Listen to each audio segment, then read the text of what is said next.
మంత్రాలతో మహిళలను లోబర్చుకొని అఘాయిత్యాలకు పాల్పడుతున్న ఫేక్ బాబాను మెదక్లో పోలీసులు అరెస్టు చేశారు. రాజన్న సిరిసిల్ల జిల్లా అనుపురంకు చెందిన బాపు స్వామి పూజలు చేసి సమస్యలు తొలగిస్తానని మహిళలతో పరిచయం పెంచుకొని మత్తు పదార్థాలు ఇచ్చి వారిపై అఘాయిత్యానికి పాల్పడేవాడు. అనంతరం మహిళల వీడియోలు తీసి బ్లాక్మెయిల్ చేసి డబ్బులు డిమాండ్ చేసి వాడిని పోలీసులు తెలిపారు. ఫేక్ బాబాను అరెస్టు చేసి రిమాండ్కు తరలించారు.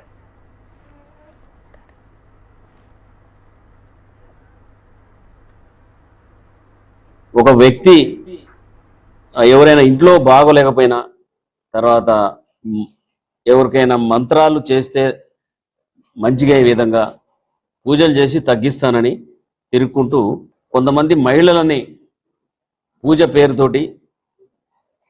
పేరుతోటి లొంగ తీసుకొని వాళ్ళని హెరాస్మెంట్ చేస్తున్నట్టుగా ఒక సమాచారం వచ్చింది. అట్టి సమాచారం అందుకొని ఇన్ఫర్మేషన్ మీద ఒక వ్యక్తిని మేము పట్టుకున్నాము.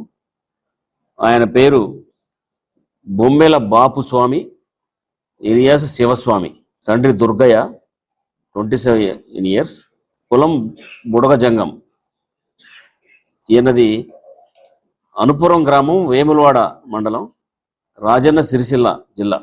ఇట్లా జ్యోతిష్యం పేరుతోటి ఇళ్లలో పూజలు చేసే పేరుతోటి వాళ్ళని మాట్లాడుకుంటూ ఒంటరి మహిళని సింగిల్గా ఉండాలని ఆమెతోటి పూజ చేసే టైంలో కూర్చోబెట్టి కింద పసుపు కుంకుమ అనేసి నోట్లో మత్తుమందు జల్లి ఆమె స్పృహ కోల్పోయిన తర్వాత ఆమెతోటి సెక్సువల్గా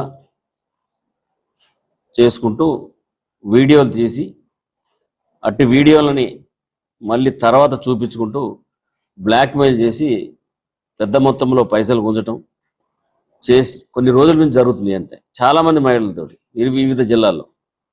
అట్లాంటి వ్యక్తిని పట్టుకొని నిన్న ఆయన దగ్గర సామాను, సెల్ ఫోన్లు అన్నీ కూడా పరీక్షించి చూడగా అన్ని వీడియోస్ ఉన్నాయి. దాంట్లో